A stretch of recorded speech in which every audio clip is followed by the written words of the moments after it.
ഇന്ന് സാംസ്കാരിക നായകൻ്റെ ചാപ്പ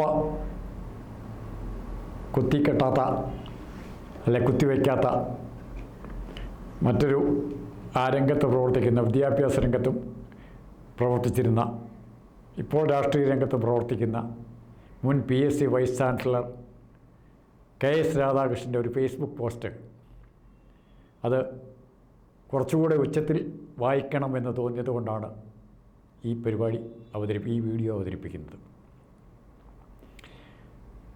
അവൾക്കൊപ്പം അതിജീവിതയ്ക്കൊപ്പം എന്തൊരു വായ്ത്താരിയാണ്. വേടൻ്റെ അതിജീവിതയ്ക്കൊപ്പം എൻ്റെ ഇതുവരെ ഇവരെ കണ്ടില്ല. വിയർപ്പ് തുന്നിയ കുപ്പായത്തിൻ്റെ കാവ്യരസം കവിഞ്ഞൊഴുകുന്നത് കണ്ടെത്തിയ പാട്ടെഴുത്തുകാരനും വേടൻ സൃഷ്ടിച്ച അതിജീവിതയുടെ കരച്ചിൽ കേട്ടില്ല. മഹാനടൻ മമ്മൂട്ടി വേടനെ പലവട്ടം കണ്ടെങ്കിലും വേടൻ്റെ ശബ്ദം കേൾക്കുകയോ പ്രതിഫലിപ്പിക്കുകയോ ചെയ്തില്ല. PT കുഞ്ഞുമുഹമ്മദ് സൃഷ്ടിച്ച അതിജീവിതയുണ്ടല്ലോ, അവർ നൽകിയ പരാതിയിൽ അവരുടെ മൊഴിയെടുക്കാതെ 13 ദിവസമായി അതിജീവിതയ്ക്കൊപ്പം നിൽക്കുന്ന മുഖ്യമന്ത്രി അടയിരുന്നത് ഒരു സാംസ്കാരിക നായരും കണ്ടില്ല. മുകേഷ് MLAക്ക് 3-4 അതിജീവിതകളുണ്ട്. മുകേഷിന് വേണ്ടത്ര തീവ്രതയില്ലെന്ന് പാർട്ടി കണ്ടെത്തി.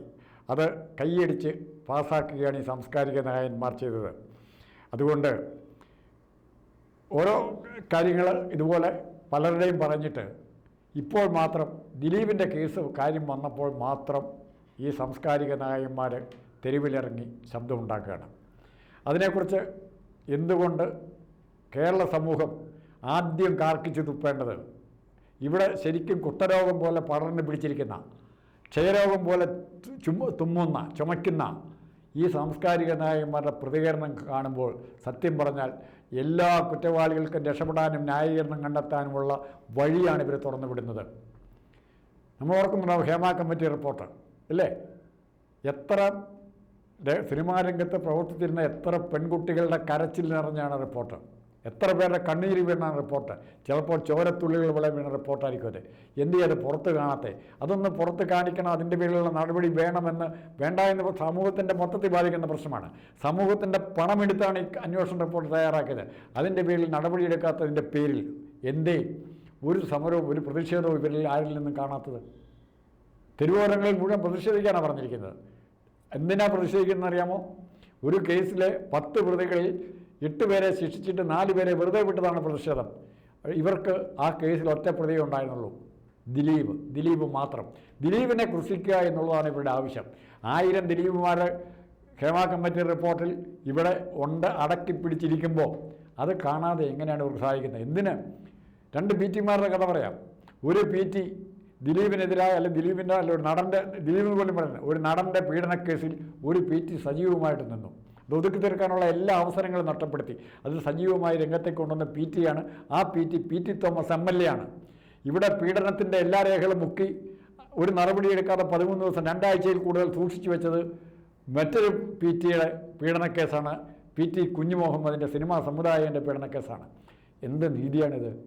ഈ ഇരട്ട നീതി നിലനിൽക്കുമ്പോൾ അതെന്തിൻ്റെ പേരിലായാലും, രാഷ്ട്രീയത്തിൻ്റെ പേരിലായാലും, സമുദായത്തിൻ്റെ പേരിലായാലും, പണത്തിൻ്റെ പേരിലായാലും, ഇരട്ട നീതിക്കും കുഴലൂറുന്നവർക്ക് പ്രതിഷേധിക്കാനുള്ള അർഹതയുണ്ടോ? ധാർമ്മികമായ അർഹതയുണ്ടോ? ഇതാണ് നമ്മൾ ആലോചിക്കേണ്ടത്. ഇരട്ട നീതി എന്ന് ഞാൻ പറയുമ്പോൾ ഉദ്ദേശിക്കുന്നത് ദിലീപിനെ വിമർശിക്കുന്ന യാഷ്ടിക് പബ്ലിക്കിന് ദിലീപിനെ വിമർശിക്കാനുള്ള അവകാശം എന്തുമാത്രം ഉണ്ടെന്ന് അറിയത്തില്ല. നമ്മുടെ വിധികൾ ചിലപ്പോൾ മുൻവിധികളാകാം, തെറ്റായ വിധികളാകാം. അതിൻ്റെ പേരിലായിരിക്കും ഇത് കോടതി തീരുമാനിക്കേണ്ട, നിയമപരമായി തീരുമാനിക്കേണ്ട ഒരു പ്രശ്നം. അതേപോലെ നമ്മൾ എന്താ ചെയ്യേണ്ടത്? നിയമത്തിൻ്റെ പരിഗണനയ്ക്ക് വിട്ടു. ദിലീപ് നിയമത്തിൻ്റെ മുമ്പിൽ നിന്നുകൊടുത്തു. നിയമം വെറുതെ എന്തായിക്കോട്ടെ, നിയമത്തിൻ്റെ മുമ്പിൽ എത്താത്ത എത്ര കേസുകളാണ് നിങ്ങൾ അടയിരിക്കുന്നത്? അതിനെ നിങ്ങൾ കാണണ്ടേ? ഒരു പ്രതിഷേധവും ഇല്ലേ? എന്തുകൊണ്ടാണത്? കേരളത്തോട് പറയണം. ഹേമ കമ്മിറ്റി റിപ്പോർട്ടിൻ്റെ കാര്യത്തിൽ നിങ്ങൾ മൗനം പാലിക്കുന്ന എന്തേ? സെക്രട്ടേറിയറ്റ് വളയൽ സമരം നടത്തണ്ടേ? അത്രയും അധാർമികമായൊരു പ്രവൃത്തി ഇവിടെ ഉണ്ടായിട്ടുണ്ടോ? ഒരു ഹൈക്കോടതി ജഡ്ജിയുടെ ഹേമ എന്ന് പറഞ്ഞാൽ ഹൈക്കോടതി ജഡ്ജിയുടെ കുറവാണ്. വെറുതെ ഏതെങ്കിലും മാധ്യമ മരംവെട്ട് ചാനലുകളുടെ ഗർജനങ്ങളല്ല അവിടെ ഉള്ളത്. ഒരു ഹൈക്കോടതി ജഡ്ജി എഴുതി വെച്ച റെക്കോർഡാണ്. അതൊന്നും തുറന്ന് പരിശോധിച്ച് നടപടിയെടുക്കാൻ ആർജവം കാണിക്കണ്ടേ? ഇത് എത്രയോ കേസുകളിൽ മറ്റുള്ളവർക്ക് രക്ഷപ്പെടാനുള്ള ആയുധമാകുന്നു. ഒരുപക്ഷെ ദിലീപ് പോലും രക്ഷപ്പെട്ട ഇതേ കാര്യം കൊണ്ടായിരിക്കും. എന്തേ നമുക്ക് പറയാൻ പറ്റാതെ വരുന്നത്? അതുകൊണ്ട് ഈ സാംസ്കാരിക നായകരുടെ ഈ തെരുവ് വാണിഭത്തിന് തുല്യമായ ഈ വായ്ത്താരി ഇനിയെങ്കിലും കേരളത്തിൻ്റെ ശബ്ദത്തെ, മലയാളിയുടെ ശബ്ദത്തെ, മലയാളിയുടെ ആർജവത്തെ മലീമസമാക്കാതിരിക്കട്ടെ. ആരെങ്കിലും പ്രതിഷേധിക്കാൻ വന്നാൽ കാർക്കിച്ച് തുപ്പാൻ, അല്ലെ ഇതിനു വേണ്ടി പ്രതിഷേധിക്കാൻ പറയുന്നവരുടെ മുഖത്ത് നോക്കി കാർക്കിച്ച് തുപ്പാനുള്ള ആർജവം മലയാളി കാണിക്കണം. കാണിച്ചില്ലെങ്കിൽ എന്നെയും നിങ്ങളെയും ഈ സാംസ്കാരിക നായകന്മാർ മാംസക്കണക്കിന് തുക വെച്ച് കേരളത്തിൻ്റെ പൊതു മനസ്സാക്ഷിയെ ഇവർ വിറ്റുകൊണ്ടേയിരിക്കും. ഇതിനൊരു തടയിടണം. വളരെ ചെറിയ ഈ വീഡിയോ ആണിത്. ഇത്രയും മാത്രമേ പറയുന്നുള്ളൂ. പറയാൻ തുടങ്ങിയാൽ ഇവരുടെ എല്ലാം പീഡനം അനുഭവിച്ചവരുടെ മുഴുവൻ കാര്യങ്ങളും പറയാൻ തുടങ്ങിയാൽ തീരില്ല. പീഡിപ്പിക്കപ്പെട്ടവരുടെ ചരിത്രമുണ്ട്, പീഡനം അനുഭവിച്ചവരുടെ ചരിത്രമുണ്ട്. ആരൊക്കെ അത് സദാചാര ബോധത്തെക്കുറിച്ചൊരു പൊതു ചർച്ച നമ്മുടെ സമൂഹത്തിൽ വേണം, ഉണ്ടാകേണ്ടിയിരിക്കുന്നു. അത് തീർച്ചയായിട്ടും ഈ തദ്ദേശ തിരഞ്ഞെടുപ്പിന് ശേഷമെങ്കിലും ഈ ഇതുണ്ടാവും.